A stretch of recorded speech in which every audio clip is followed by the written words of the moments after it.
Na verdade, a palestra é dividida em dois momentos, né? Foram me dadas duas perguntas provocadoras. Por que investir em relacionamento e qual o milagre que faz isso acontecer? E foi engraçado porque, na verdade, veio uma primeira pergunta, que era por que investir em relacionamento?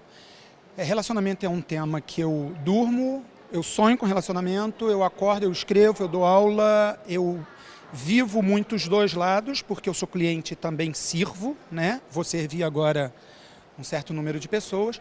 E achei interessante a questão do milagre, porque, de fato, eu sou até uma pessoa religiosa, mas eu acho que milagre em negócio não existe. Então, eu acho que o grande momento desse encontro vai ser quando eu vou falar das minhas crenças, né? Coisas que verdadeiramente eu acredito que contribuem para o relacionamento, contribuindo para o relacionamento gera resultado. Então, eu falo de algumas crenças, acho que 10 crenças, 9 crenças, e como a própria palavra diz, coisas que eu acredito em trabalho. Acho que não vem nada fácil, né? Tem uma frase do Zico, que é jogador de futebol, que eu adoro. Quanto mais eu treino, mais sorte eu tenho. Ou seja, quanto mais eu me preparo, as coisas de fato acontecem, né? Então essa é uma delas. A outra que a gente tem que ter, já que a gente está falando de relacionamento, a gente tem que ter uma visão mais ampla e profunda possível do cliente, do participante, no caso aqui. Então, procurar saber como ele gosta de ser tratado. De fato, quando ele entra numa central de atendimento de um fundo, poderia ter lá, não sei se tem, a forma como efetivamente ele gosta de ser tratado. Por exemplo, eu não gosto de ser chamado de senhor. Isso pesa nas minhas costas, né? Já estou até na idade de ser chamado de senhor, mas eu não gosto. Tem pessoas que gostam de ser chamadas pelo sobrenome. Então, é uma bobagem, é um detalhe, mas que faz diferença, né? E aí, se a gente for pensar de modo amplo e profundo, gostos dele, hobby, família, o tempo dele que ele falta para se aposentar, já tem isso aí logo de imediato. Eu acho que isso, tudo que facilite, tem a coisa que mais incomoda a gente é quando a gente entra numa central, digita o número que o atendimento automático pede, seja o número do telefone, seja o seu CPF, e a primeira coisa que o operador faz é pedir isso. Não me conhece, né?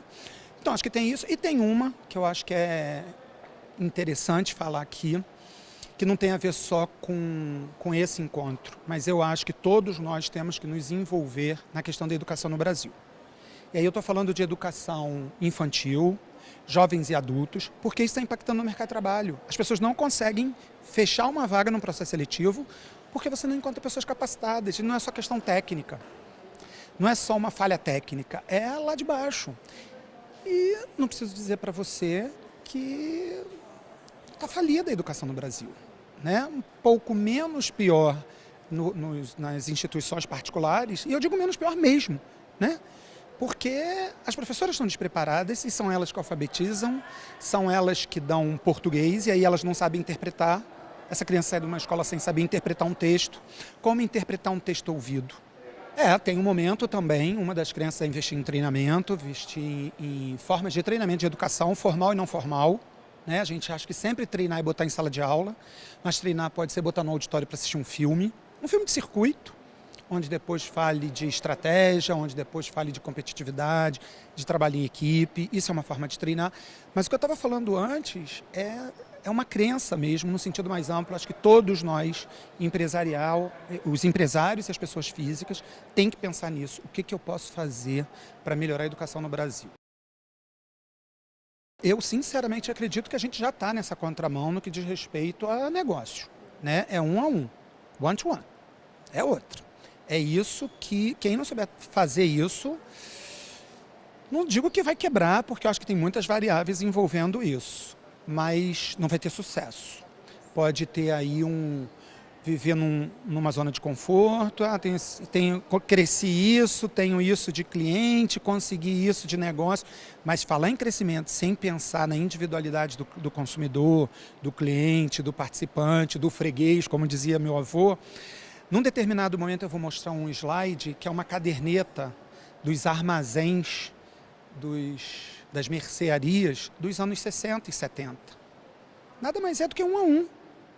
Nada mais é do que eu ia lá e falava: seu José, Vopitu mandou eu vir aqui, só pode me dar 3 balas. E ele anotava 3 balas. Ele sabia quem era Vopitu. A gente Eu acho que a gente não está caminhando mais para isso, não. A gente já está nisso. Infelizmente, algumas empresas, prestadores de serviço, organizações ainda não acordaram para isso. Mas cada vez mais você vai trabalhar a individualidade. Um cliente meu, um grande banco, ele fez um trabalho com alguns gerentes de conta, aquele gerente que cuida das nossas contas, onde eles foram orientados a investir no relacionamento de 5% da sua carteira de clientes. Então, chutar um número aqui, se ele tem 100 clientes, ele ia investir fortemente em 5.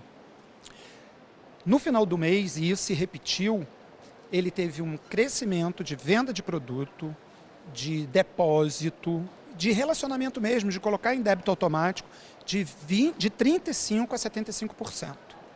Ou seja, 5% ajudava ele a atingir a meta em mais da metade. Em mais da metade. A outra metade ele tinha 95% para correr atrás. Um outro que eu ouvi num treinamento, e hoje eu conheço uma pessoa que também trabalha com isso, é um negócio que cresce muito, cresceu muito no Brasil, ainda vai crescer muito, que é o negócio de festas.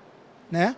Se no meu aniversário de 1 ano a minha mãe fez tudo, absolutamente tudo, dos enfeites até a comida, né? Hoje esse é um negócio que cresce muito.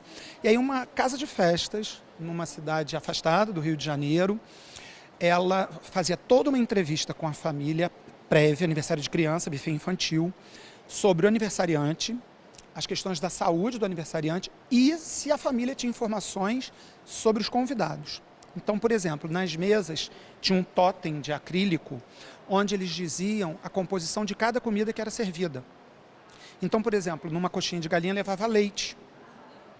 E aí a mãe, que tem um filho com intolerância, ela, olha, não pode comer a coxinha.